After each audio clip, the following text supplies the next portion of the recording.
I felt really inspired to find a community of drummers and people that love country music and kind of like put those two together. Where I was in my life, like it was something that was meant to be. Strange how life can change in the blink of an eye. Shame for all the scars I left behind. Welcome to Nashville Drummers Podcast, episode 53. Today's guest is Molly Rose, currently on tour with Upchurch, Ryan Upchurch. Many of you may know her from her massive social media following, and we do a deep dive, of course, of all of that, her early years moving here from LA. And yeah, we had such a blast with Molly, so many laughs, and we learned her journey from LA to Nashville. We're talking about endorsements and also her experience being on the TV show Banded. The first few times I saw her play, I'm like, oh, cool, she sounds great. And then someone mentioned her social media, and I just pulled it up, and I was like, what in the world? This person just has a massive following, which is super rad. Molly is a person who knew exactly what her lane was going to be and has stuck to her guns, and it is paying off in a massive way. Yeah, I think a lot of people are going to get a lot of value from this conversation. She's pretty mature for her age. I think she gives a lot of really good advice on the music business in general, on landing endorsements, on treating people with respect, and kind of building those relationships early on. We also talk about her favorite color, camo. That's right. What are you hiding from? We hope you enjoy this episode of the Nashville Drummers Podcast. Rolls back up to hear your name. You got me lost, you got me broken, you got me running from the start. You said you'd fix my broken parts, so here's my hand. Hello. Hello. Thank you for being here. Thanks for having me. Molly Rose, I'm so excited for this. We've been trying to get you on for a while now. I feel like we've had to, yeah. we're all so busy Yeah. as we are. Damn. Well, thanks for having me. Yeah, so I'm you guys excited. are coming fresh off of the Broadway streets. Uh-huh. How was Fresh your off of- shift? Let's start there. How'd it go today? Actually, it was pretty good. Yeah, Yeah, it was better than I thought it would be. all right. Where we at? That's always good. Tootsie's back. Okay. Yep. Yeah. That can either be just the most mind-numbing experience of your life, or it can be an absolute blast. Yes. Yeah. There's no in between. Yeah. Yeah. And hey, they fixed the snare stand, or They fixed everything. They got a new one. I'm Yeah, like, they okay. fixed everything. I was very happy about that today. Yeah, that I You stole my snare stand the other day. know. I'm Remember sorry. that? I do Wow. remember that. Yep. I gave her false hope, so I brought my snare stand from home because that snare stand was totally just non-functional, and everyone knew that. I left it overnight, and I was like, "Oh shoot, I need that," because I was going to play Kid Rock's Third, which also has a destroyed stand. I was like, "I need to go get it." Oh no! I was like, whoever is up is going to be so disappointed. And I was like, Molly, I was sorry. I was so disappointed because literally like a minute before I was telling everybody like they fixed the snare stand. it. Yeah. And then I was like, oh, okay. Freaking You're going to take it away from me. It's fine. Yeah, I did the worst possible thing. I'm so sorry. It's okay. It's fine. Yep. So it was a good shift. What to you was a good day at Broadway? Ooh. What's I like mean- ideal? I mean, we all go down there to make money, you know? That's right. That's probably the number one thing. Yeah. I'm just being honest. So if we make good money, that's good. If it's a good crowd, that's good. We played some like weird requests, which is always fun. I would say those three things: good crowd, good requests, good money. What do you Yeah. remember any of the requests today? We played I Kissed a Girl. That was fun. I've never played that one. We played F You by CeeLo Green. Nice. That was fun. I think those were the two that I was like, oh, those are fun. Was it So I the was happy same about that. person requesting those two songs? No, it wasn't. It wasn't. Okay. But yeah, it was fun. Nice. Wasn't bad. What's been the weirdest request that you can remember playing? The weirdest. Maybe like sometimes we'll get like a TV show theme song or something. Whoa. That's kind of weird sometimes. But the people I play with, it's pretty country. So sometimes we'll get some like one-off like B-side Alan Jackson song that I'm like, I haven't heard this one. Yeah. But it's usually pretty good. That's a good question. I don't know. As I was saying, I was trying to think of that for myself, and I more came up with situations where the request was something I kind of knew, but it was done in such a weird way. I had a guy come out and just start. He's super duper Irish guy, dead drunk. Just start asking. He just started saying Wayne's World, Okay. or like. Wayne, like, and for several minutes, like one of those guys, like won't leave you alone. Well, Wayne's World, like eyes barely open, That's falling probably down. super accurate. Nate's his impersonations are usually spot on.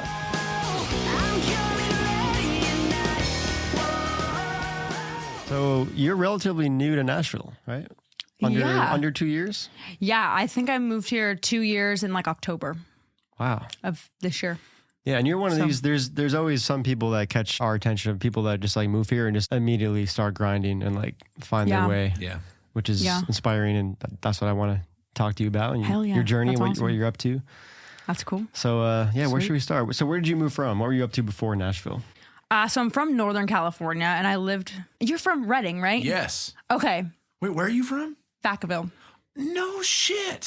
How cool. Northern California. Let's go. I had someone actually DM me, and they were like, "Oh my God, Nate! Like they went to school with you or something." And she's from Redding, and I was like, "Oh, that's." And I was like, "Oh yeah, I forgot he's from We Redding talked too." about this on because we interviewed her briefly during the drum show, and I think this came up. Oh, that's Yeah. right. I Yeah, don't but that was a while. remember That was a year ago. Yeah. Yeah, Oh, dang. that was a while ago. Yeah. Wow. Yeah. Which Music City Drum Show. Quick plug. July 20th, 21st.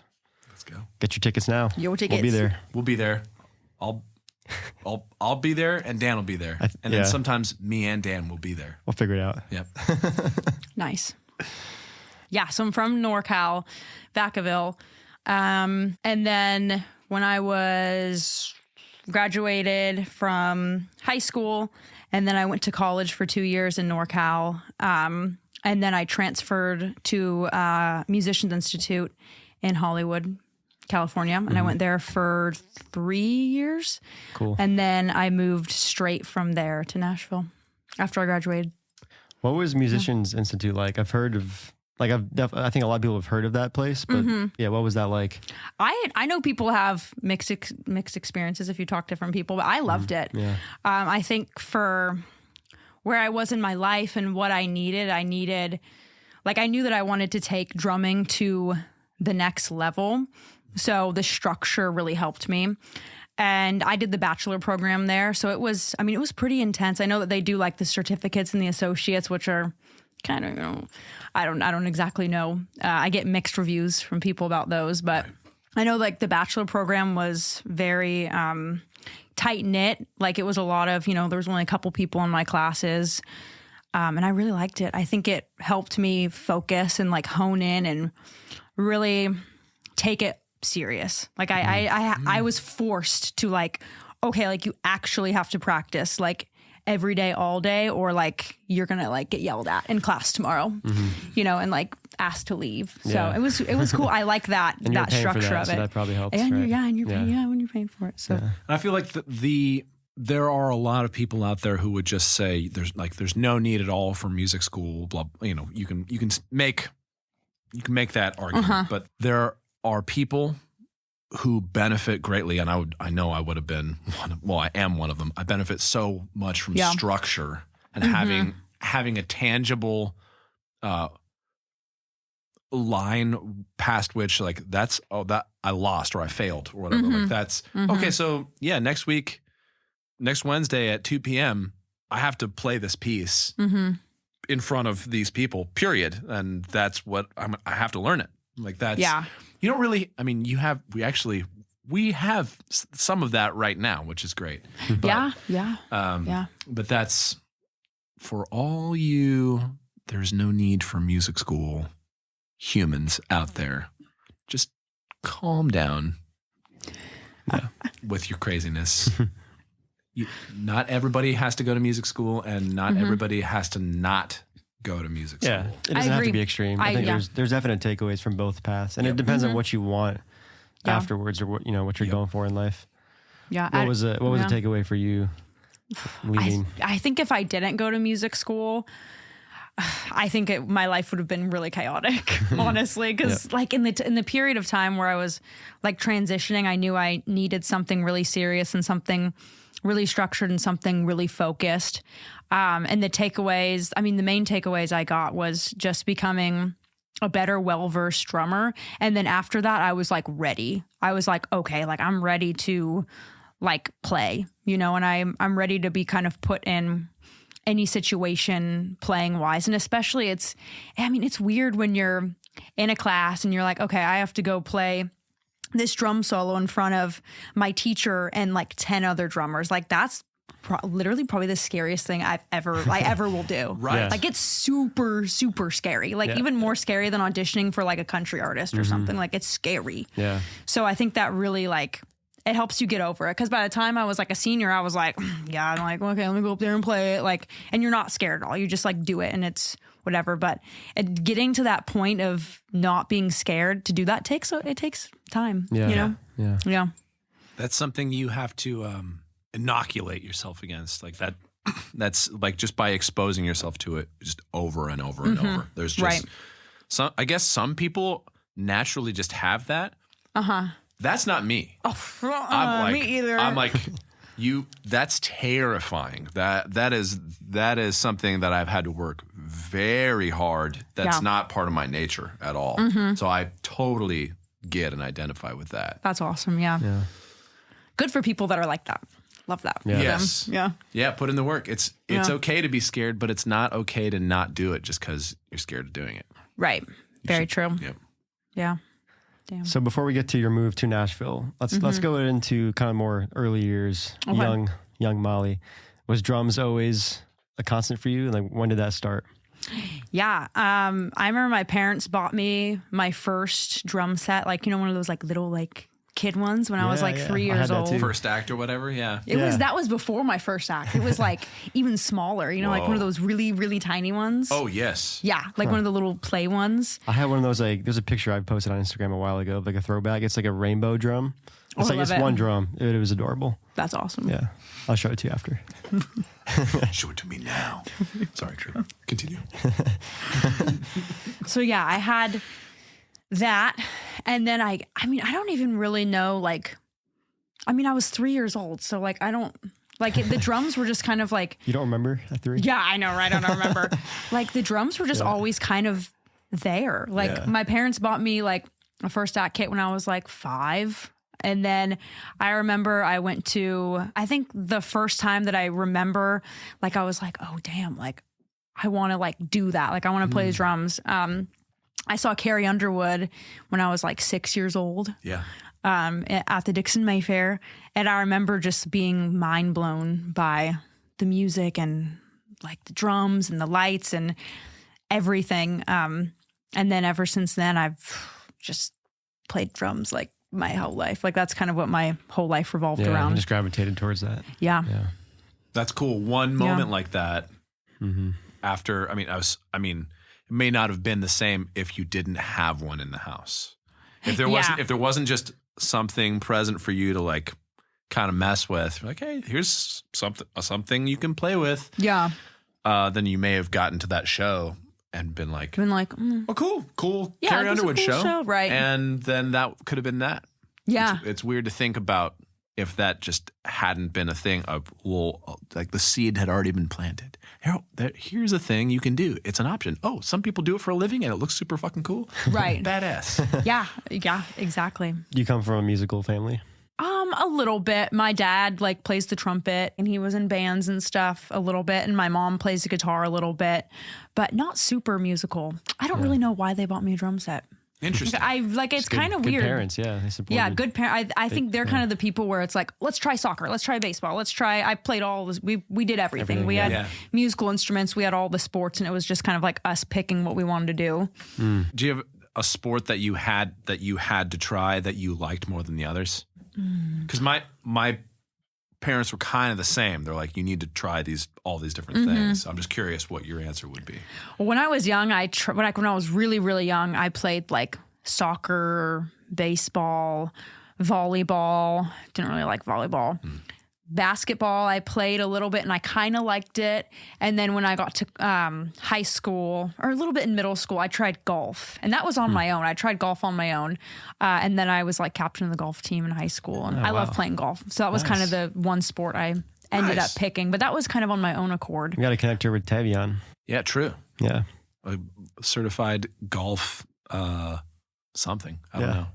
Insert the whatever word that he is. Sweet. Yeah. That's awesome. He's a golfer. Yeah. That's awesome. He golfs a lot. Certified golfs a lot guy. There we go. Nice. That's awesome. Yeah. Damn.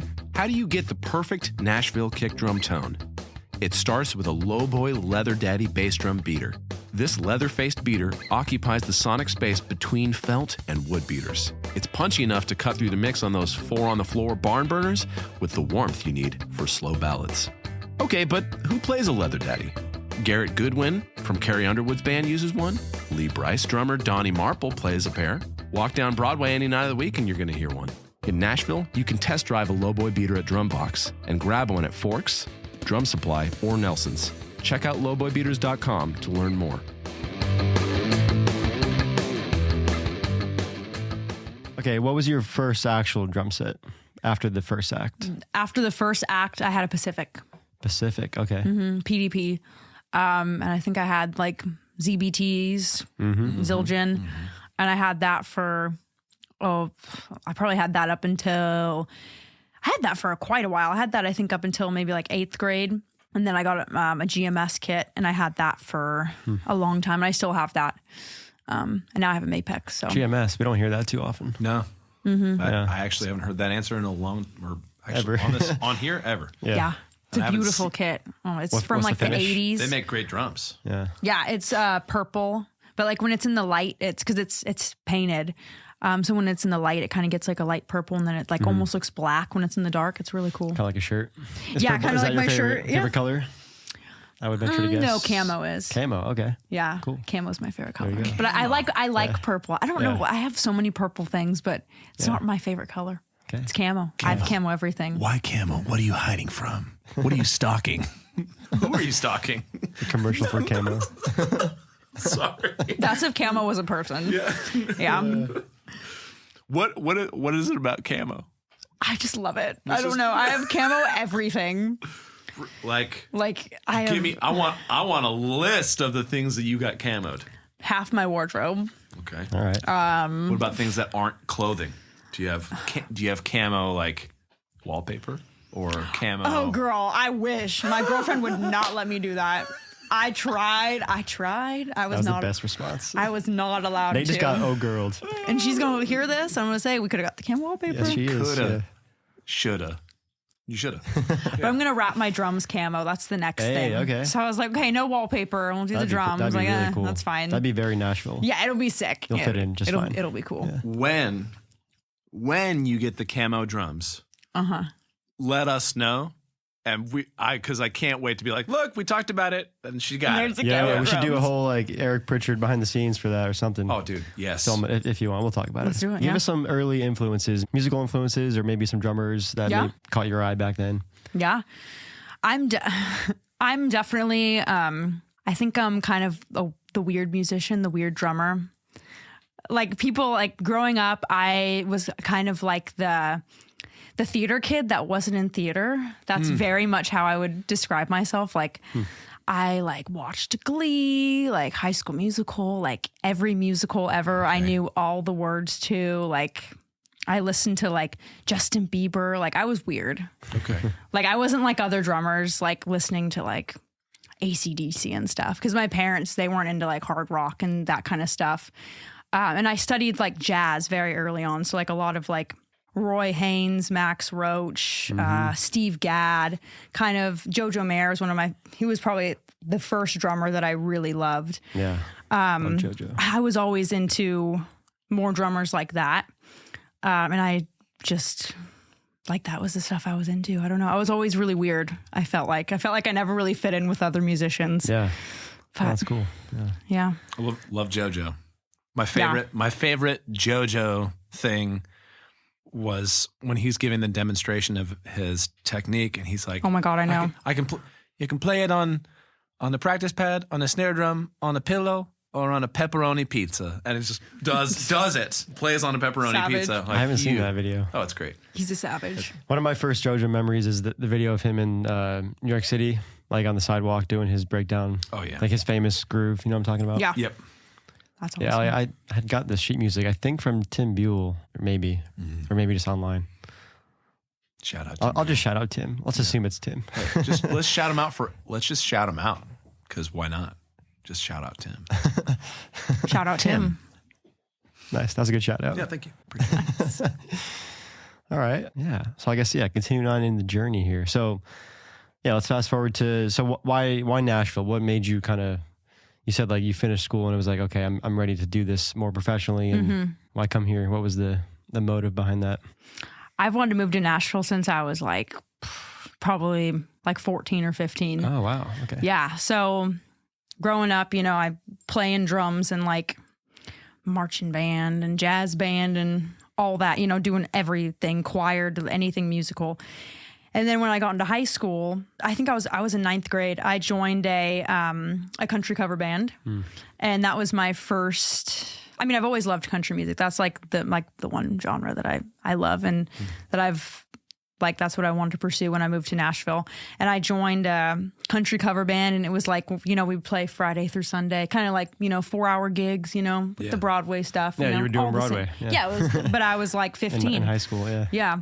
And I just was like, I was just like obsessed. I was like, this is like my life. I was like, this is my life calling. Like, I want to so cool. play drums for, Miranda Lambert. Like that's kind of when I was like, I'm going to, like, I'm like dedicating my whole life to that.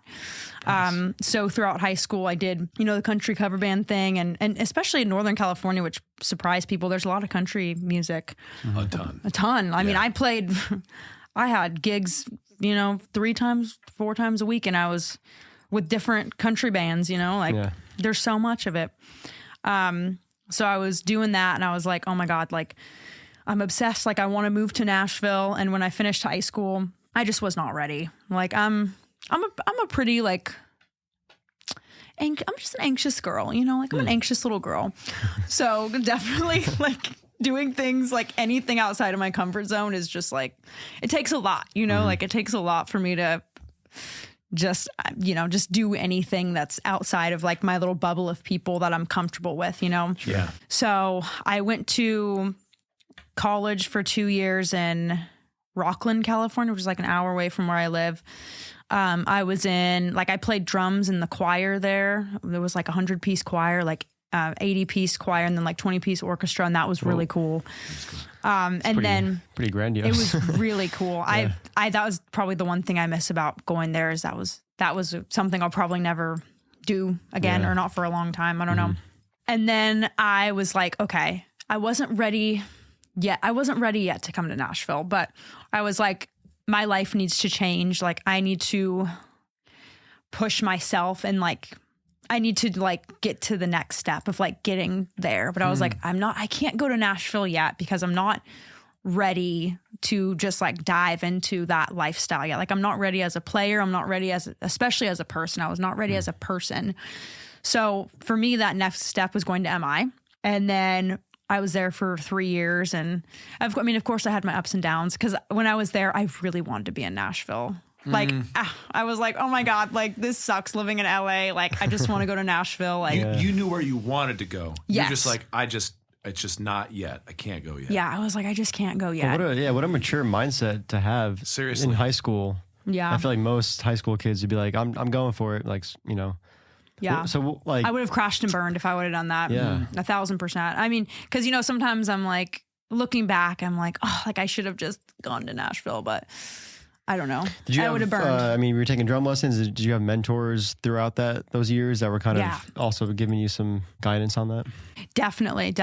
I've been really blessed to have great mentors and drum teachers, and I've always kind of made it. Ever since then, I was like, I want to go to Nashville. I want to play country music. But I'm also happy that they wouldn't like focus me on just playing that stuff. Like I would say the stuff I focus most is jazz. Like pretty much all my teachers Like that's been our main priority. And I think that's really helped me kind of build like my mindset and kind of lead me to getting better at, you know, playing country and stuff like that. Cause that's always been what I wanted to do. What is it about country music that, cause it sounds like you really like gravitated towards that genre early on in California even. So like, was it the actual music, like the vocal, the artist, or was it the drumming, or just kind of everything mixed together? Good question. I would say kind of everything mixed together. Like I've always been a fan of, you know, shuffles, like, and you know, any kind of shuffle, 6/8 shuffle is something I really gravitated towards. And then when I first started listening to country music, I don't know, I just love like, I especially growing up, I would listen to like Carrie Underwood and Miranda Lambert and, you know, Dolly Parton and Reba. And I just loved like kind of like the woman empowerment. I thought it was cool, but they were like badasses. And I was like, damn, I was like, that's so cool. Like just not something you hear in a lot of different kinds of music.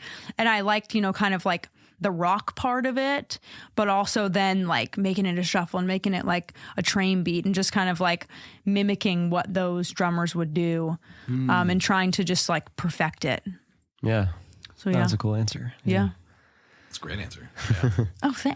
Yeah. Thanks. Yeah. I mean, I'm from New York, so country is still kind of new to me. I didn't listen to country really at all growing up, but kind of similar to you. I think I like country because it's like there's so many subgenres I feel like within it, especially with drumming parts. Like there's so many unique different ways to go about it. Like the rock country, it's kind of more my thing, like more modern pop stuff. That's and awesome. You can get super classic with it, with the shuffles, and I think in general country is just very, very mainstream. Like I think it's hard for most people to really like hate country. Yeah, I would say. Yeah. Well, I remember like when I was in like high school and stuff, like I would get made fun of for liking country music, like for sure, like by like the other drummers, would, and I hope you're watching. Yeah, look at them now. Yeah, period. Like they would make, like I was on drumline and stuff, and they would be like vicious about like, you're not a real drummer, like country music is like blah, blah, blah. Like, you know, like they would just be like brutal about it, like because you know they all would listen to, you know, rock and heavy like metal stuff. Travis, I mean I like Travis Barker, but sure. Like just a bunch of stuff that I've never like personally been super into. I mean I respect it, but I'm not gonna go in my car and listen to like Led Zeppelin. Like, sorry, it's just not me. Like I'm just not gonna happen. It's not me. And they would like be pretty vicious about it. And even when I was in college too, some of the like drummer guys would be like mean to me about it. And I was just always like, well, I'm over here making, you know, money on the weekends. That's my job. Like you can talk everything you want to talk, but like I'm gonna do me. I love that. Yeah. Period. I like it. Period. And apparently the people that are paying me to do it like it too, right? So that's pretty cool. You've heard of Drum Supply, but you gotta see their shop. It's a drum shop experience like no other. They're packed with all the gear a working drummer needs, and so many parts, noise toys, and accessories. It's a toy store. Curated cymbals, kits, and snares. The hands-on percussion room is nuts, and their custom shop work is fast and affordable. Andy and the guys know their stuff, and they're ready to help. And the big news? They've just moved to an awesome new location near the corner of East Trinity Lane and Dickerson Pike. Still in East Nashville, just a couple miles from their old spot, the all-new Drum Supply is twice as big, featuring a dedicated cymbal room, a lesson space, and even more drum gear than ever. Go see the new Drum Supply shop for yourself. Now open 11 to 5 at 2211 Dickerson Pike and online at drumsupply.com.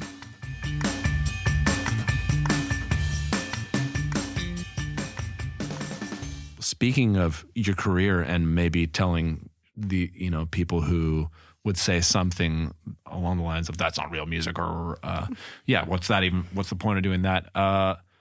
Your social media has just fucking exploded. Thank you. So what obviously you figured out how to do your thing. How did you find that for you? Because I know it's everybody has to do it differently. Good question. So I'll start from the beginning. Okay, so I mean, I had social media in like high school, whatever. Didn't really post anything. I mean, whatever. No, I didn't take it seriously or think of it as that I ever wanted to take it seriously. It was never like that. It was when I was going to MI, and when I was there, COVID hit. And when I was living in LA, it was like everything locked down and like you couldn't like go out of your house and like everything was shut. And I was like sad. Like it was a really sad time to be there. And I still stayed in LA because our like drum labs at school were still open and like we would go there and like have like our Zoom classes. So I still stayed in LA, but it was like there was like nothing else like to do, you know? And I was just there was no gigs. And I don't know. I don't think either I was focused, but I still feel like at that time I wasn't as focused as I needed to be. And somehow like, this will tie in. So I've got nothing but faith. Yeah, nothing but faith. Yeah. So one of my like best friends was like a TikToker, and this was like right when TikTok had like started, and it's like people were like still not really on it yet. Like people were still kind of like adopters. Yeah, like people were still kind of like confused as to what it was, and he was just like, you should like post drum covers on TikTok, and I was like, what, really? Like okay. So I did what song did I do? I did Brand New Man by Brooks and Dunn. The Luke Combs version has like the little drum intro thing. Yeah. So I just recorded Cool, like I was like, okay, like I recorded like a little video of me doing it, put it on TikTok, and then it got like 200K views or something. I don't know. Yeah. And I was like, what? I was like, damn, like that's crazy, because I didn't know people, and that video got a lot of love. And I was like, people like country music like me. Like, and also I was feeling when I was at MI too, it was kind of hard to like find other people that liked country music, because there's none, you know. And so I was like, you know, it was like I felt like I also really was missing like that sense of community that I even had in like NorCal, like playing a lot of country. Like I felt like that part of me was missing. And also I think a big part of why I wanted to come to Nashville so soon. So I posted that video, and like I was just like, damn, like that's crazy. So then, I mean, especially because I had all this time on my hands because the world was shut down, I just started like pumping out videos and just kind of trying to figure out like what I should do with this, you know? I don't know. I felt really inspired to like find a community of drummers and people that love country music and kind of like put those two together. You know, I just felt really inspired to find like people like that.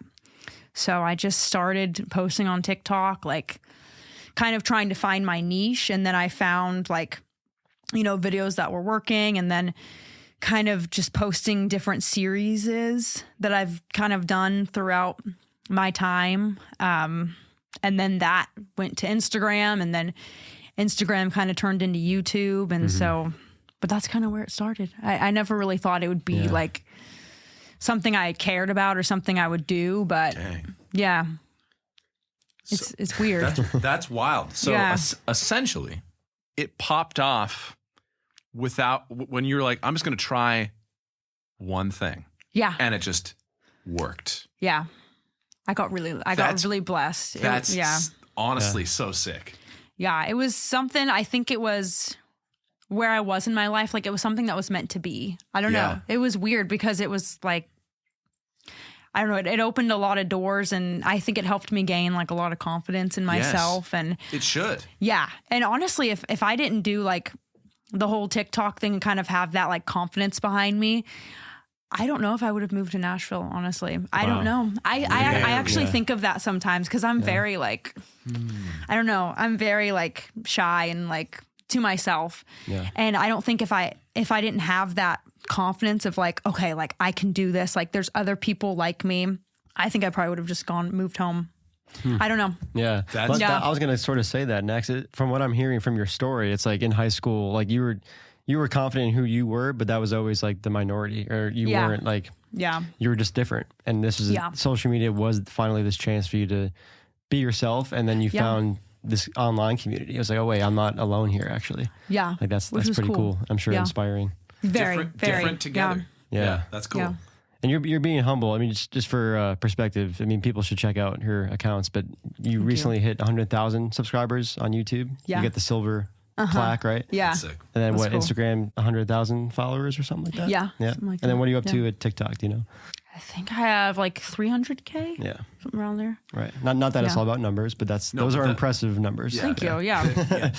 They don't come from nowhere. Well, and honestly, Yeah. to me, it's, I guess you could see it as, well, it's just dumb luck. But the thing is, you tried something and it worked. That's Yeah. the lesson. The lesson is you should try something because maybe it'll work.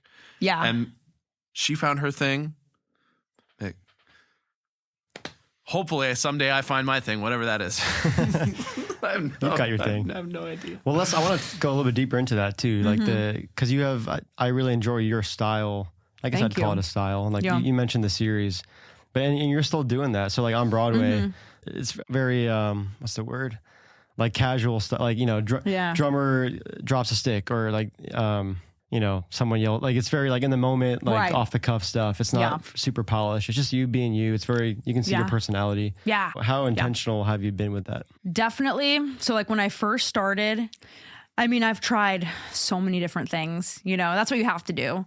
That's a lesson right there. I know, Yeah. as I've tried a bunch of different things, and I used to do like I would do like name that country intro, name that 90s country song, and I'd like play a little bit, or I'd do like a 90s country, like see if you can do this 90s country mashup, or I would do like adding drums to country songs that don't have them, adding drums to country rap songs. I've done like all those things, and I just like, I'm bored of that. Like, girl, like I'm over that. Like I've been doing that for 2 years. Like I need to find something else. And so I started going live on TikTok. This was still like when I was at MI. And I would do like live drum concerts. Like, I don't know, like I would just do live drum concerts, and like people would come and like request songs, and I'd like play them. Like, I don't. That's so cool. And you cool. did that here, didn't you? Right? I do Yeah. it sometimes now. I thought I don't. saw that. Yeah, wasn't that like the Assembly Food Hall? Oh, I did do that. I did Yeah. that last year for CMA Fest. We did like So cool. yeah, that was pretty fun. We Yeah. did like a live drum concert, and people like requested songs, and I played them. It was fun. It's like it was just you on a drum set Yeah, and just live drum covers. That's incredible. Yeah. That's cool. it was pretty fun actually. Yeah. Have you ever like just gone live and then just been like, okay, band's Venmo is this? Yeah, well, I do that. I started, so I was doing like the live drum cover stuff. And then I started playing, like my last year at MI, I started playing in a country band in NorCal on the weekends. So I would go to school like Monday through Thursday. And then like Friday through Sunday, I'd fly up and play with them like at bars and stuff. And I started going live like while I was playing. And I was like one of the first people to do that, definitely. Like I didn't see, because I mean, this was still a while ago. And I was just like getting really good feedback from that. And I would like rewatch my videos and stuff and kind of see like how the band sounded, like see, what I could improve on and stuff. And I started just noticing like stupid stuff that would happen, like when I would rewatch the Right. lives. Yeah. And I was like, damn, like that's kind of, I was like, am I the only one that thinks that's like funny? Like, and I was like, maybe I'm not the only one that thinks that's funny. Yeah, So no way. Yeah. I posted, I think it might have been the first one I posted that did pretty well. And then I was like, damn, I'm always doing like Do you remember stupid what one stuff. that was, or like what the little thing? I think the first one, or one of the first ones I posted was the, like when the guitar player starts the song, or I think it was like, Yeah. I'm just trying to drink my coffee, and I was like drinking my coffee, and then the guitar player started playing False Prison Blues, and I was like, Yeah. Okay. and I think that was one of the first ones that like really like popped off, and I was like, oh, that's cool. Well, again, it's it's authentic. It's you. It's funny. Like it's just like Yeah. you're just And I'm just like goofy and like weird. Yeah. I don't know. Like I'm just, sometimes I feel like I'm like all over the place too. I don't know. So like there's always, and I've gotten hate. People are like, bad stuff always happens to you. Like this is fake. This is fake. And I'm like, If you see some of the cymbal stands we're playing on, honey, man. Yeah. like not enough gaff tape I'm could just- could I'm just hang saying- that cymbal from not falling on the gosh, ground, yeah. okay? Nothing. Yes. Like I'm just the not smart faking one. anything, Yeah, okay? You're just hitting record. Like this happens to everybody. Yeah, like this You're happens just to. I benefiting know from people this don't from get content. that either. Yeah, right. Yeah. I'm like, this happens to everyone, especially when you're playing, like 7 times a week. Like, your snare breaks, your kick pedal breaks, your stool breaks. Like, 7 times a week for 4 hours at a time. yeah, Like that's like shit breaks every day. Yeah. No one that doesn't do these gigs understands that. They're Yeah. like, oh, you're playing 6, 7 gigs a week. Okay, cool. How long are those? 4 hours. 4 hours? What? When do you get a break? If a miracle occurs, I get a break. That's when I get a break. Downtown Broadway. Yeah. That's when I get a break if the singer can play drums too. Yeah, right. Yes. Which God bless. Whenever that happens, let's go. yeah. But that's shit just happens Yeah. on those. Yeah. Cymbal yeah. stands, snare stands. Today, for the second time at my same venue at Noodles, my crash cymbal just flew off the stand and smacked me in the leg on the way down. I was like, well, It's there. Like, it's okay. staying there. Yeah. and I'm just sitting here. My singer just turns to me and goes, You're just like, I she, didn't do it on she, purpose. she heard Yeah. the sound. She didn't see it happen. And then she sees my face of just, this again. Okay.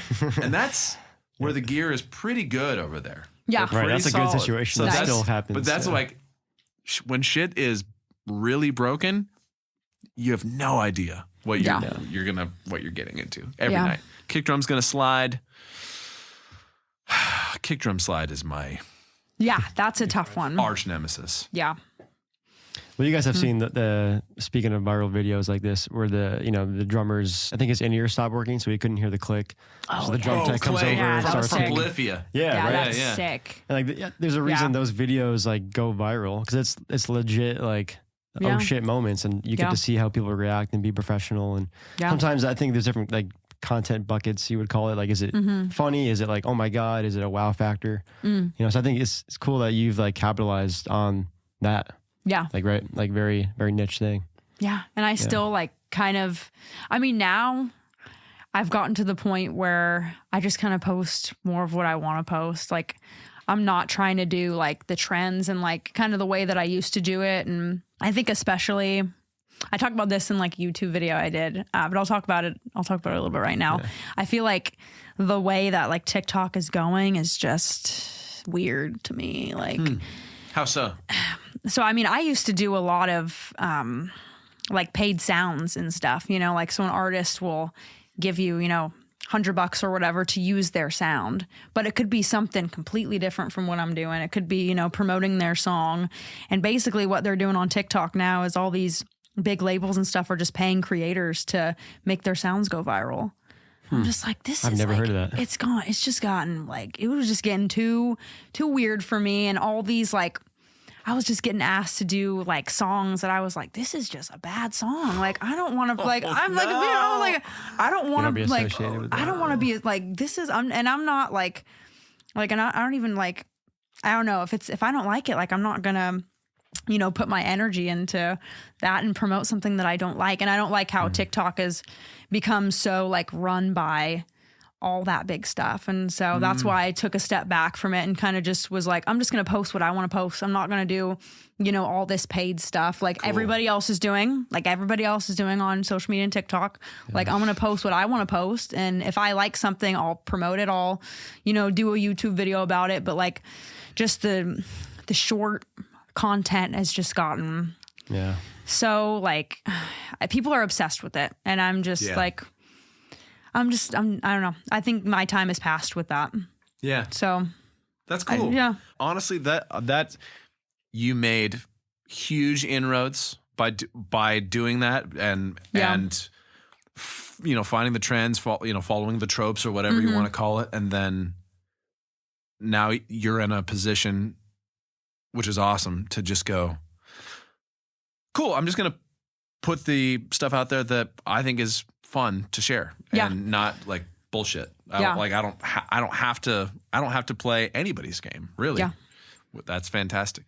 Yeah, it took me a while to get there, but now I'm finally like, that's why I've done more like the YouTube stuff is like where I've been focusing about the past year on, I would say, because I like doing like the long form stuff and giving my honest opinion, you know, just talking about my experiences with things. I think I'm kind of like at that point where I like doing that stuff. Yeah. And I try to be honest with it. I hope it does seem to be a trend. I've talked to a few people recently and they've all said, yeah, I'm trying to do more YouTube.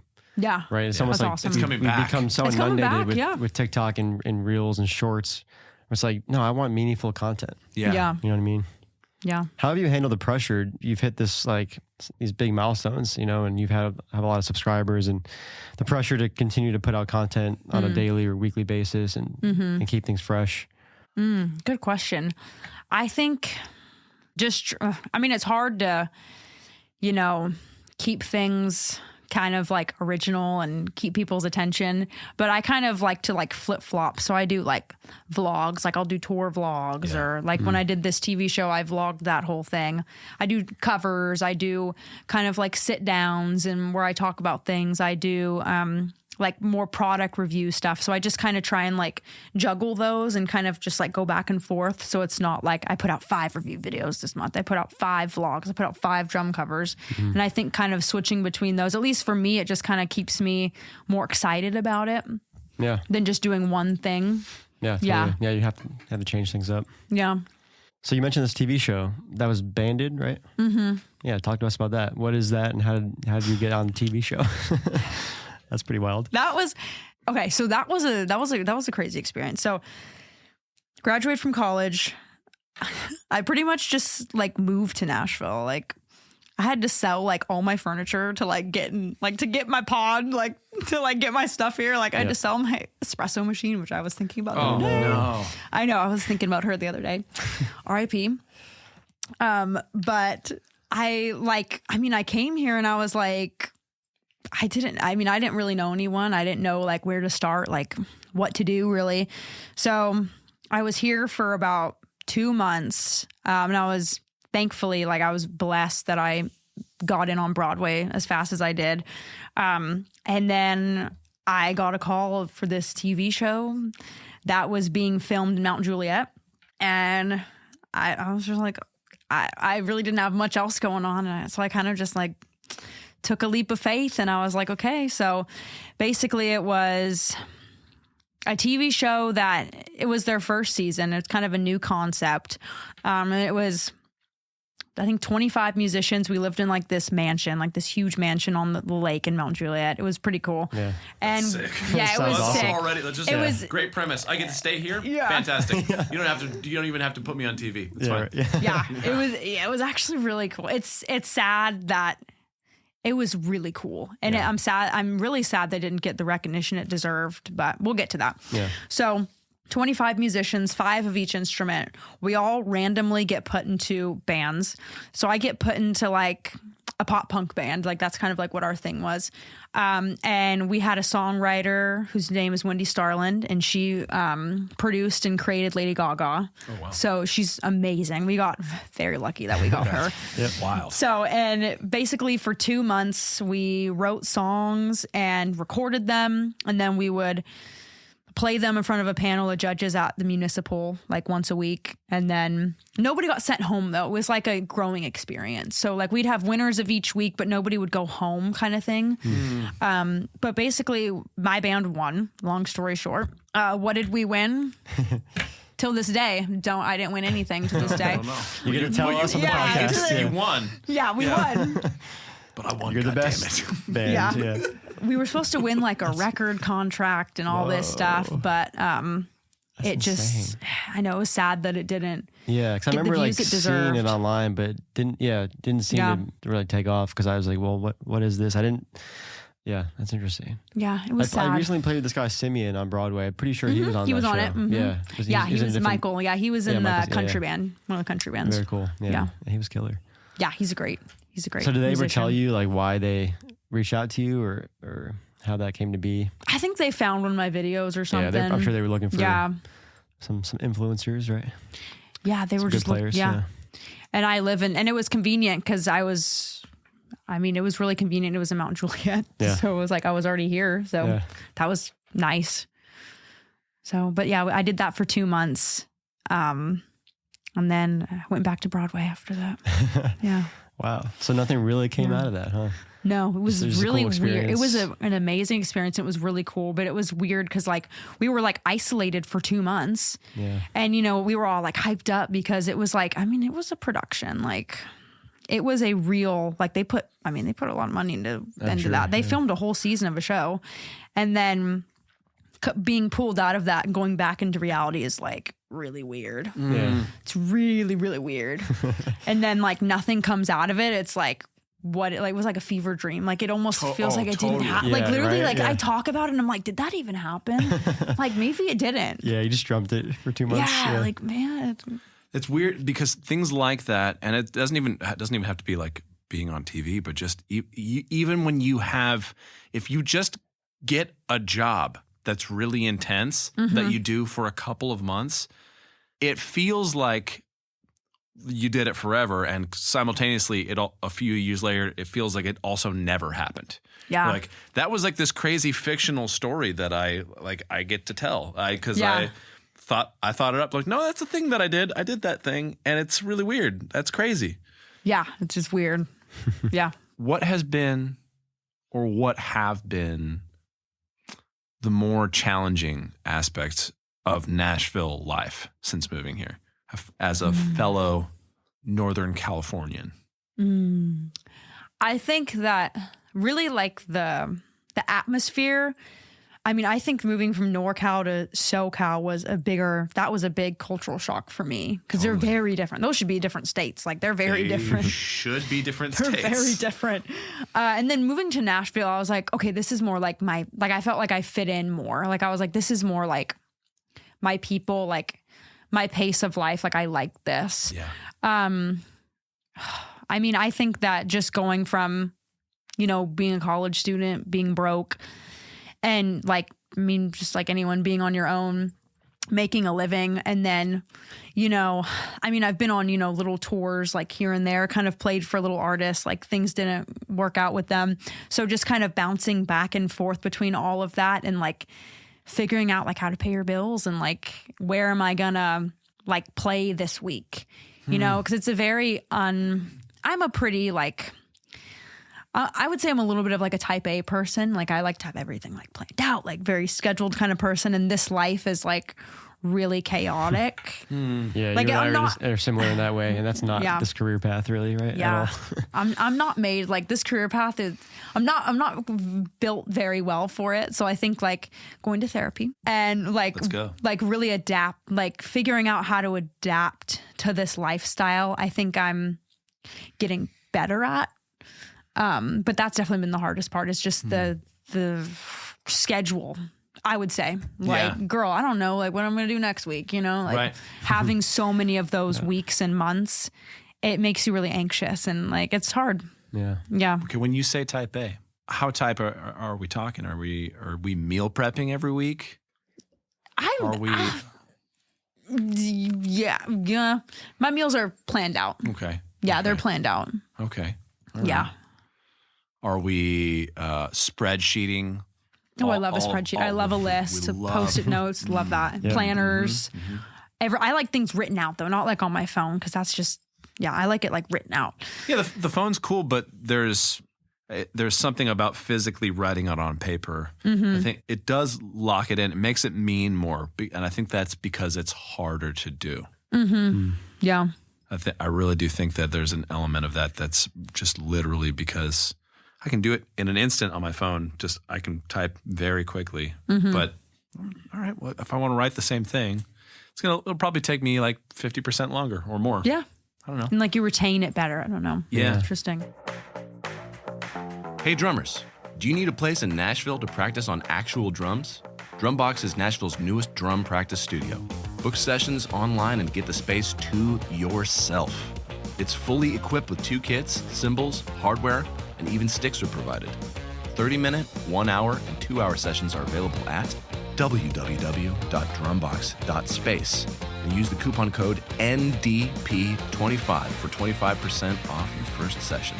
Again, That's www.drumbox.space.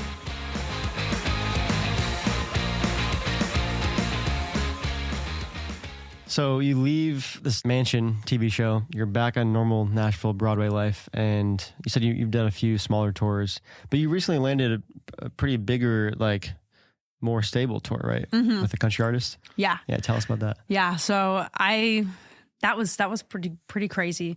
I was just, kind of at that point, it was slow season a little bit, kind of getting to that point. And I was definitely in the mindset of like, I'm ready for like the next big thing. Like I felt that I was ready for like that next step of like stability. And I think like playing wise and the things I've done, I was like, I'm ready for the next step, you know? And I was like, it's not going to be like Carrie Underwood. Like that's not going to, I was like, that's not like, I'm not ready for that yet. But like I'm ready for the next thing, you know, I'm ready for that next like tour, that next artist. And I basically got a message from someone on Ryan's team that they were looking for a drummer. And I was like, I'm like, heck yeah. Like I've been a fan of his music. I knew his music before they reached out to me. And I've been a fan and I like all the genres that he does and I'm well versed in those. And I was like, this is like kind of the perfect thing for me. So that's what I'm doing now. And I'm so I'm happy that that's where I'm at. That's cool. Yeah. Hell yeah. I'm So blessed. Upchurch, right? That's the artist name? Yeah. Yeah. So how did that work? Was it an audition or was it like just come play a show and see how it goes? Or Yeah. So I had someone from his team like reach out to me. And I remember he said like, you know, Upchurch is looking for a new drummer. And I was like, damn, like that's an interesting name. That was like the first thing I thought. I was like, damn, that's an interesting name to get. Cause like I just wasn't, I don't know. I was like, wasn't expecting like someone like that to reach out. And so he was like, you know, come to his ranch like tomorrow and we want to do an audition. I was like, okay. And I remember there wasn't like much on his Instagram either. So I was like, oh my God, like I hope I'm not being killed or something. Like I was like scared. come to the ranch. Yeah, like come to the ranch. I was like, oh my God, come to the ranch. I was like, what does that even mean? Not another TV show? Crap. Yeah, I was like, what is this? So I roll up and it was just like a really chill audition. We just kind of like played some like Fleetwood Mac and like Alice in Chains and like ate food and like played some songs and we all vibed and it That's a good day. You hung out. It was great. Yeah. It was like we hung out and it That's was a huge part of it, obviously. Yeah. Right. Yeah. and it just went from there. That's so cool. Yeah. So where are you guys on tour right now? How many shows have you played? We've done probably like 20 or so. Yeah, we started at the Municipal, which was like a really odd full circle moment because I basically like lived there for like 2 months. So that was cool to play like a sold out show there. Like that was really cool. That was definitely, I was like, damn, like this is like a full circle moment for me. And we go back out this week because we've been on a little break for a couple weeks and then we'll be out for the next like 2 or 3 months doing like, you know, back to back stuff. Yeah. So yeah, be Very cool. Man. Yeah. See, you're doing just fine. Yeah, no, I was blessed that this opportunity came. And so I'm living now. Has that been your first like legit touring experience? I've done other, like when I lived in LA, I played for some like pop artists and for some like trap artists. And so I've gone on like, yeah. That's intrigued. Yeah. And so I've done like little, like, you know, month or two tours, that were pretty legit, but this is kind of like the first, like, I've never done a headlining tour. Yeah. This is like the first headlining tour. Let's go. So it's been different. You get treated like way better. Yeah, right. It's fun. Yeah. It's pretty cool. Yeah. Catering, right? And It's definitely, I mean, everybody is treated amazing on this tour. Like it really is it's a really good group of people, but, I mean, it's cool. Just like being like the headliner. It's fun. Yeah. I look forward to the day when I can play in a headlining band and I can just look at all those little peons under me and I can be like, oh, I'm the headliner. God damn it. Bring me my celery water. Damn. That's what I'm going to do. That's going to be me. Nice. it's a great attitude to have. Yeah. What's that one rapper who's got like the shark teeth? He's like, I just want to make a bunch of money and forget and act like I don't know anybody. Ha ha ha. I want to be that guy. Is that like every rapper? I don't know. That sounds like every rapper. I can't remember his name. I'll figure it out. Hey Nashville, guess what? July 20th and 21st, the Music City Drum Show is happening. The 4th annual Music City Drum Show. Get excited. It's gonna be at the fairgrounds. It's gonna be in Expo Building 1. And you can get your tickets for 10% off using the promo code NDP. Visit MusicCityDrumShow.com for more information.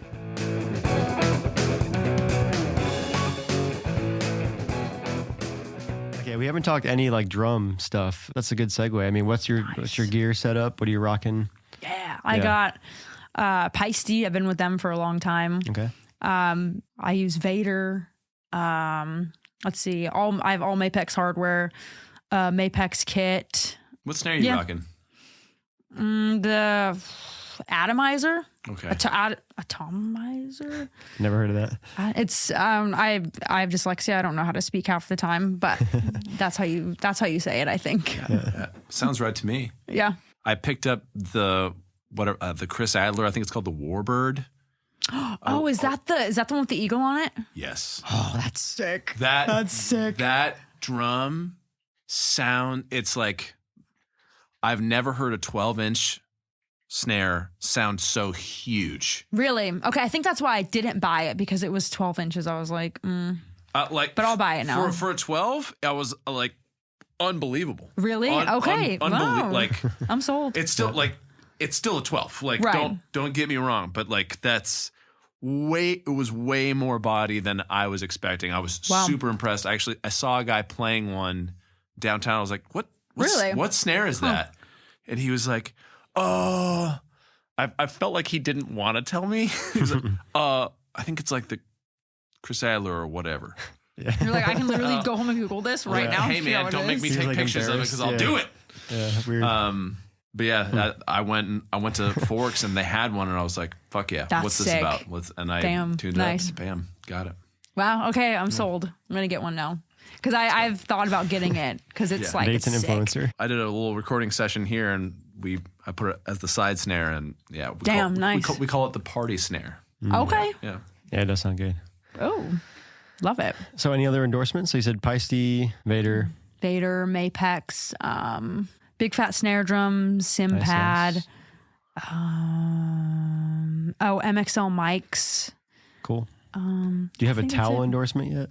A towel endorsement? Yes. When you start asking that, Timmy, we need to do that. I wish. What's with the towels? what's with the towels? You know what?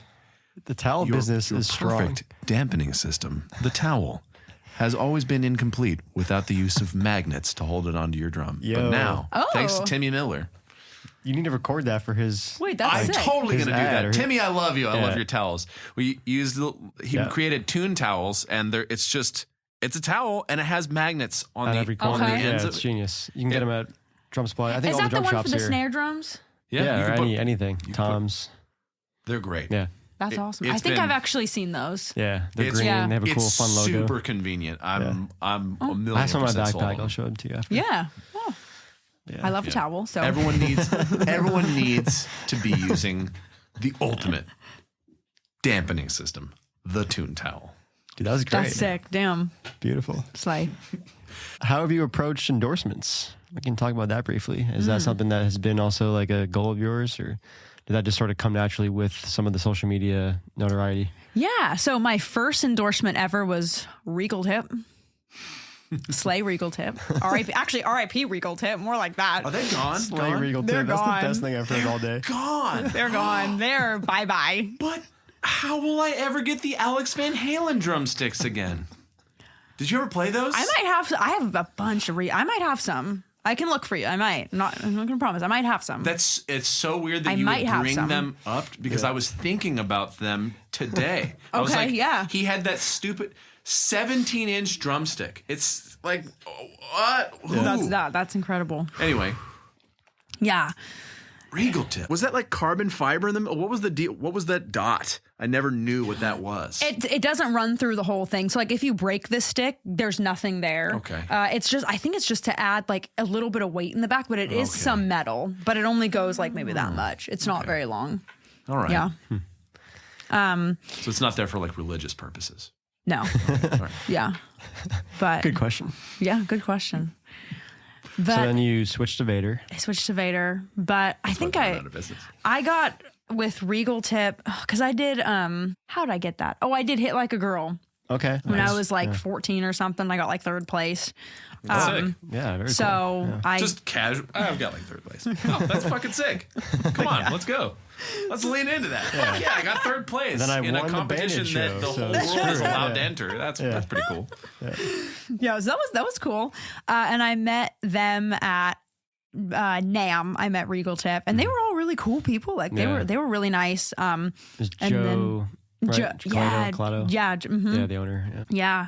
And then he passed away, and I don't really know what happened to Regal Tip because I Yeah. remember like they just like kind of disappeared or something. And then like it was just like I think I'd like put an order in to get sticks, and then like I never got them, and I was like, oh my God, like where's my sticks? Oh no. And then like Yeah. they were gone, and like no one really knows why to this day. Yeah. Oh no. Kind of sad. But Yeah. Man, this is weird. This is a weird soft tragedy. Like, Yeah. because I truly hadn't thought about them in so long. I'm like, what? Yeah. You know, my brain, I'm like, oh yeah, Regal Tip. Yeah. They're just out there making drumsticks. No, they're not. No. Okay. Wow. Yeah. This is news to me. It's like, it's not like you're told that your family was in a car crash. More like you're told that somebody who kind of used to be your buddy, his cousin was in a car crash. And you're like, oh, I feel for you. That sucks. Mm-hmm. I'll pray for your cousin. Right. Yeah. Yeah. Yeah. Yeah. It's just weird. So that was my first endorsement. And then I got Peisty probably soon thereafter that. That's a funny story. So I remember I was at NAMM and I met J.R. Robinson because he was doing, he's a funny dude. He's a funny guy. He was doing a signing at the Axis, I think it was the Axis booth. And I met him and he's just like a fun guy. So like we were just kind of like hanging out, like, you know, like talking or whatever. And he was like, I'm going to introduce you to my friend. Like, come with me. And I was like, all right. So we go over to the Peisty booth and he was like, this is Kelly Peisty. And I was like, oh, hi. Like, nice to meet you. you got the last name with the company. With the company. That's cool. Like, Oh, that's shit. cool. Like, nice. Like, that's awesome. And they're super cool over there, tight knit. Like, it's all, you know, family owned and run. And so they sent me like a free cymbal and I was just, that's kind of when I started playing in like my country band and stuff. And then they signed me soon after that. And I remember they told me I was one of their like first females that they signed to. Cause then they started signing a bunch, but I was young when they signed me and I was really blessed that they took a chance on me. Like, it was kind of weird. Like they really shouldn't have, honestly. Yeah, they saw something. Yeah. They saw, I don't know, girl. Cause I was all like awkward and like, Well, they nailed I it. don't know. It was weird. Yeah. Yeah. I'm very blessed that they saw something. Yeah. Yeah. I'm sure that they feel the same way. Yeah. They've got to be like, ha! Look at that. Yeah. That worked so well. Yeah, right. Cool. Yeah. Nice. Because I nice. know that's got like sometimes it's just a shot in the dark for these companies. Like, you Right, know what? yeah, I see this yeah. artist and I think they're going to do some cool stuff. And obviously, the whole point of the whole way these companies think is like, well, your show is like, okay, if I throw a beach ball out, how many drummers am I hitting? You know, like that. They want to get their stuff in front of more people that are going to buy their stuff. Right. And that's sometimes they'll pick up an artist for a few years and then they'll just be like, you know, let's not re-up the contract. There's no way they're doing that to you now. They're looking at that going, cool, best investment ever. Yeah. Yeah, it's awesome. Can't believe Yeah. we Low nailed it risk, so well. like here's a free symbol. Yeah. Yeah. And then, okay, right. wow. That Yeah. really worked That nicely. worked out I well. guess we'll go Yeah. back to NAMM next year. That's cool. Anyway, cool. that's just was thinking about that. Yeah. Yeah.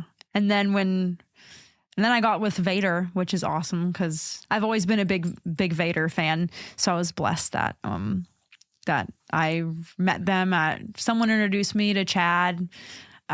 He's a cool dude, and just kind of went from there. And I was like, yeah, if I want to play Vader, like I was really blessed that happened. Yeah. Hold on. Chad, what's his last name? Balarani? Oh, okay. It's Something not Vader. weird. Because No. There's No. Alan Vader. Okay. Yeah. Okay. Because I was going to say there was there was a short YouTube series called Chad Vader. Oh. And it was supposed to be Darth Vader's brother. I was like, if there's a guy called Chad Vader, I'm gonna die. That's Anyway. pretty sick. Yeah. Damn. Yeah. Sorry, I'm extra deraily That was today. great. And I love it. I love it. No, I apologize. Yeah. Kind of. Vader, Darth Vader. There's I mean, it's kind of the same. I easy mean, same connection. thing. Yeah. I see it. I mean, Yeah. I see it too. not the same as it ever was. Sonique Drums is the fledgling but fierce drum and percussion manufacturer based out of the Pinery, Colorado. They started their first year in business swinging and continue to punch up at the percussion industry at large. Sonique Drums is designing and manufacturing new, innovative, and better-made percussion accessories like the NATO 1, an industry-first, continually adjustable throw-off, or another industry-first, the 12-point drum key. Sonique Drums also specializes in steam-bent snare drums using domestic and exotic tone woods equipped with all brass hardware. You can demo and buy Sonique Drums original accessories and snares in Nashville at Nelson Drum Shop or meet them in person at the Music City Drum Show in July. Check them out at soniquedrums.com.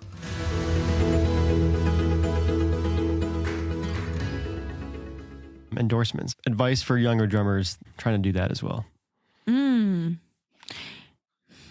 You know, I don't really know how, like, people do it. Like, that's a bad answer. I don't know. Like, I would say NAMM. Go to NAMM if you can and try and talk to these people. But I think when a lot of people ask me, I think that maybe their approach is to be aggressive, but that's not how you do it. Yeah.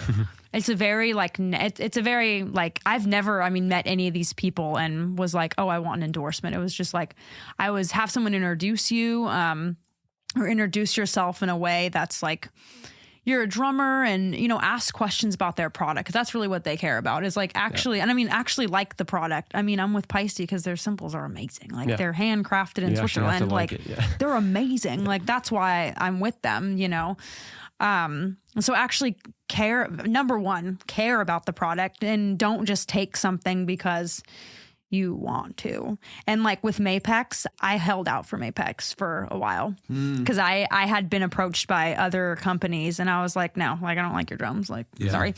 And I was like, I actually had my eye set on Mapex for I'd say maybe 2 years. And I was like, I don't know how. I don't know how I'm going to meet someone from Mapex, but I knew they were in Nashville. So I was like, when I get to Nashville, it'll happen. I was like, it's fate. And then it was literally fate. Literally, fate was in front of me. And I met Henry from Mapex at the Nashville Drum Show. And it was he knew who I was. And I was like, and I know who you are. And this is fate that we are meeting. What year was that? This was last year. That was that one? Dude. Yeah. Let's go. Yeah. So I was like, damn. I was like, and yeah. So just come at it from a humble approach and don't be aggressive about it, and just come at it from wanting to learn more about the product and building a relationship with them. And then something maybe will come out of that. That's what I would probably say. That's great. Great answer. Yeah. Or you can always just walk up, just totally shred super loud and then be like, listen, I know I'm good. I know you want to give me stuff and I want you to give me stuff too, but it's going to be on my terms. Try that. See how it Yeah, goes. you Yeah. can. No. It might, you never know. It could work. Okay, you bring up a good point. Relationship, I think, is the capital R on that word. But then, people forget these are people behind these companies. Oftentimes, Right. it's literally family companies. Yeah. Yeah. These are not big corporations. I think pretty much every, no, I'm not going to say every, but I would say the majority of drum companies and accessory companies are literal family companies. Yeah. Yeah. Pearl, I work at Pearl. We're still family owned, Japanese. Yeah, that's awesome. Damn. All these companies are. So yeah, go to the Music City Drum Show, go to NAMM, and introduce yourself because it starts with being a good person. Yeah. That's good advice. Yeah. I hope that helps anyone. I'm sure that Someone. I'm sure it will. Yeah, it's going to help a lot of people. It's not gonna help Nate because he's stubborn. I'm beyond help. I can't be helped. Beyond help. Hey y'all, what are you doing Monday, July 22nd at 6:30 p.m.? Because I know what you should be doing. You should be heading on down to Drum Supply in East Nashville for an exclusive drum clinic with the legendary Greg Bissonette. Greg, renowned for his incredible versatility and dynamic drumming, has worked with top artists like David Lee Roth, Ringo Starr, and Santana. He even voiced Winnie the Pooh and created all the music for the TV series Friends. What? Did he seriously do that? I always want to add more claps to the thing, but I guess, Greg says no. Anyway, head to drumsupply.com and pick up tickets now. See you there.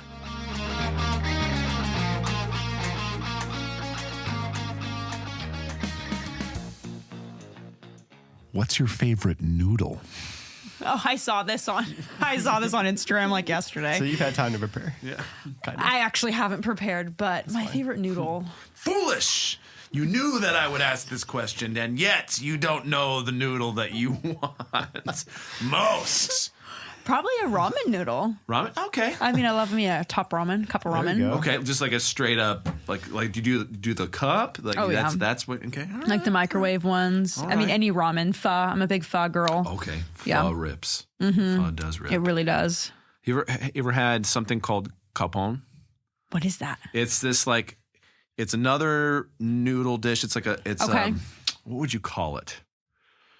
I guess you call it a soup.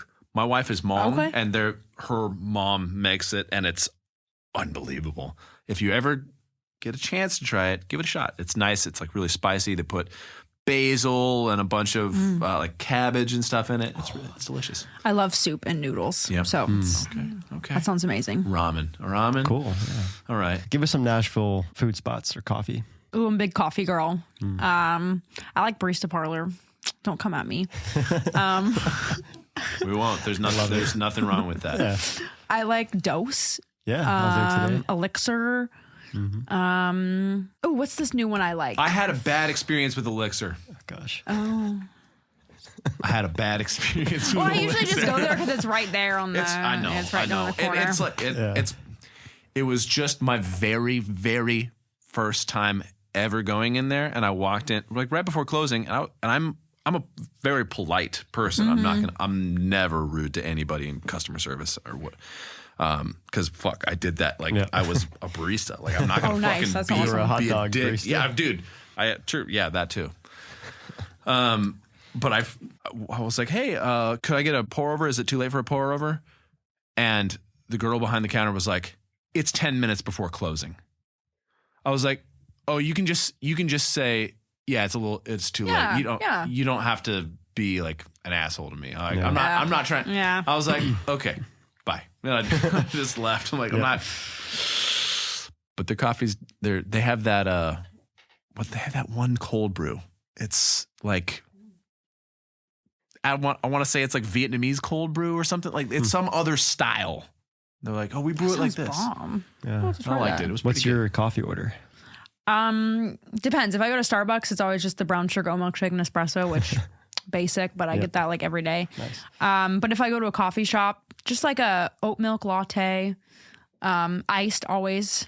And maybe I'll try like a little maybe like if they have like a lavender, I'll do like, give me like a pump of lavender. Like, give me a little pump of Love it. something Yeah. fun, if I'm like an if oat they milk have something. guy also. Yeah. Do you have any syrups that are from things that you wouldn't ordinarily eat? Yes. Like a flower? Put it in my coffee. Rose water latte. like something like that I'm all over. Yeah, I'm like, yeah. give me that. That honestly, that sounds pretty good. Yeah. But just like a little bit. Like I don't like it too soon. Just like touch. give me a touch. Yeah. Well, coffee can have some floral notes. Mm-hmm. So Yeah. putting another extra floral note on top. Who's going to argue with that? Yeah. Some Not asshole. me. Not me. Yeah. I like Dutch Bros too. I had Dutch Oh, Bros yeah. today. That's a hidden.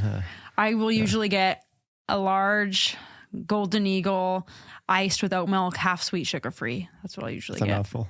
Yeah. I would go and I would get the half sweet cookie, which wasn't on the menu. And because it's not on the menu, it's real inconsistent when you Right. Yeah. Like, how do you make that? Actually, You're like, oh my God, I've never told this story. This was Dutch Bros in Reading. I'm sorry, Molly, in advance. Nice. I'm so sorry. No, I've been to I'm the Dutch excited Bros tell in the story. Reading. Okay. I pull up. I'm like doing like push pull, just like practicing on my steering wheel, and I order half. I'm like, I'll have a half sweet cookie. Guy's like, yeah, okay, and then he actually asks me 3 different times what I'm going to have, and I tell him the same thing. Finally, he goes, yeah, okay, cool. Because, I don't know if anyone here has never been to Dutch Bros, but they hire the same person to work at every single one of them. That's how they keep the personality like totally homogenous. It's this guy. Oh yeah, bro, cool. It's that guy. Yeah, nice. Or gal. And in this case, it was a dude who then goes, yeah, bro, walks away. And another guy walks up, clearly the more experienced of the two. I could tell that the other guy had walked away and just said, I don't know what he's asking for. Okay, right. He goes, what are you going to have? And I'm like, I just want the half sweet. I think I may have done like half calf too at the time. Half sweet, half calf cookie. And he goes, oh, okay, cool. And then as I'm sitting here doing this, he goes, practicing your up downs? And I was like, I go, No way. what? He goes, can I see one? I was I see one? And I just hand him a drumstick, and he proceeds to pick it up and start spinning it in his hand, not like the good spin with Right. like just between these two fingers. Oh, yeah. And he goes, this is by far my favorite thing to do. And I literally, I don't mean to be rude. I wasn't trying to be rude to him. My brain just stopped listening to him, and I just went back to playing on my steering this is wheel. awkward. I What didn't is say going another on? word to him. I was like, well, okay. You just gave me like utterly useless information. You are now invalid to me, and please give me my order that I've ordered 4 times now. I was literally, I actually became aware of it after the fact because he handed it to me and I didn't even look at him. I just grabbed it and just kept going. That's and then we so pulled away, funny. and my friend in the back was he was like, I was dying at that. That was the best. Anyway, that's my Dutch Was your Bros. order right? It was right. That was Well, one of the okay. few times Great. in the last, however many years, last 5 years that they've like nailed it. Like, yeah, this is the one. That's funny. Wow, he knew what he was doing with coffee, not with drums. No. Ah, Not yes. with twirl. Okay. That's funny. We covered coffee. We covered noodles. These are like the things that The we like to important talk about here on the questions, Nashville Drummers podcast. Love it. Important. Coffee, noodles, spiciness levels of hot chicken. Do you eat hot chicken? Yeah, but I'm not a spicy girl. Okay. Not I a spicy can't do girl. that. Like pepper, like if there's like too much pepper, I'm like, ooh, too much pepper. Yeah. Do you say exactly that? Yeah. In front of them. Yeah. I'm just... Let's go. Okay, cool. I can't do a lot of spicy. Like not. No shame in that. Yeah. I wish. I think it's when someone can handle the spice but doesn't. I have a very like Sith-like attitude. I'm like, you've got great power. You refuse to use it. Yeah. But if you have like a spicy taco and you're sick for all day, then no, you Yeah. probably shouldn't do that. Yeah. All right. Last question for me, at least. You've got dope style. Do you mind sharing your thanks. tattoos? Oh, Any, sure. specific meanings behind those? Sure. I'll move this out of the way. We can get Let's see. I've gotten like this entire arm Whoa. probably in the past like 2 months. Okay. Yeah, Wow. and I'll explain that. This was my first tattoo. Here I am, Lord, send me. It's a Bible verse. Because we love Jesus and he slays. Let's go. Slice like regal tip. Slays like a gold tip. Let's see.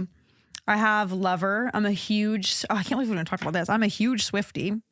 And this is me and my girlfriend's song is Lover. And so she did this in her handwriting, and then I did Lover in my handwriting. So she has Lover in cool. my handwriting. Yeah, that's nice. So yeah, that's my Taylor Swift tattoo.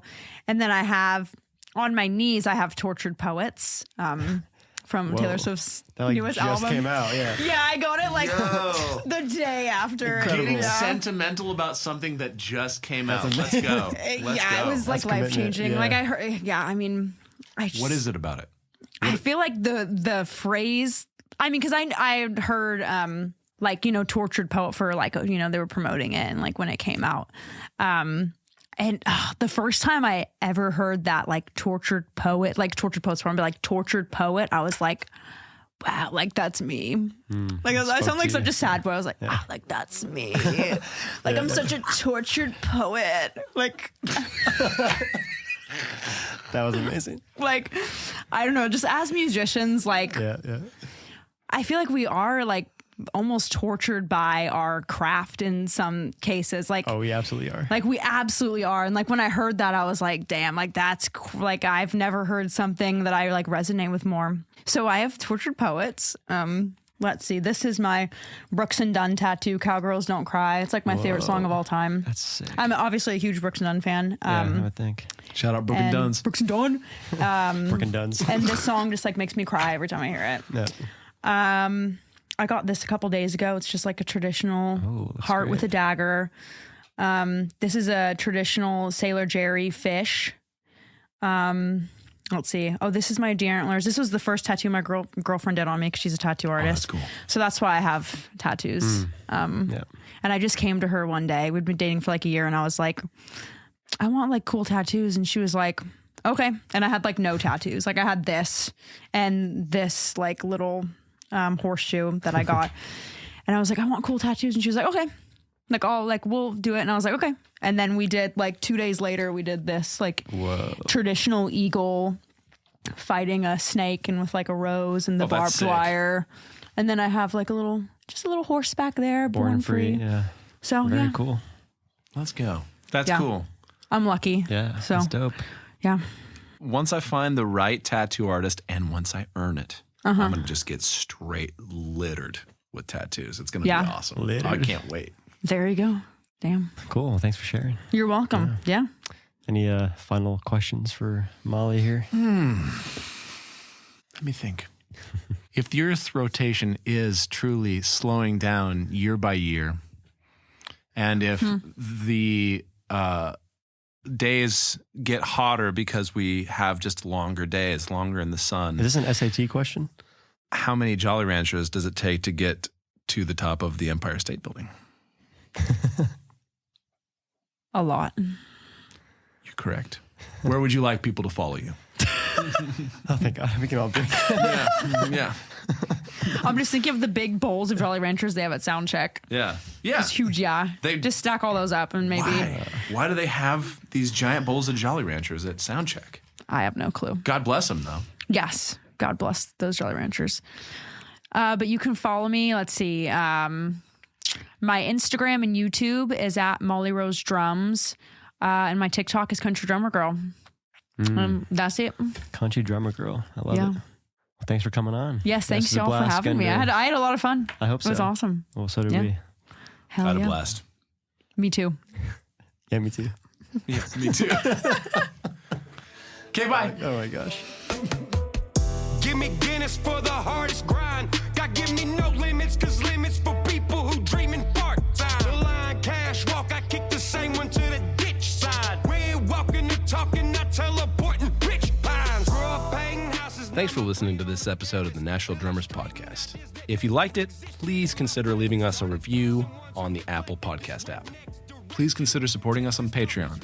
For $5 a month, you can help support this dream and keep the ball rolling for us. Believe it or not, it's not free or even necessarily cheap for us to make this thing go. To sign up, go to patreon.com/Nashville Drummers Podcast or click the link in our Instagram bio. All of your help is greatly appreciated. Visit our website, NashvilleDrummersPodcast.com, where you can listen to all past episodes, learn more about myself and Nate, and buy all your favorite Nashville Drummers Podcast merch, including t-shirts, tank tops, sweatshirts, hats, and drum heads. Connect with us on Instagram, TikTok, Facebook, and YouTube at Nashville Drummers Podcast.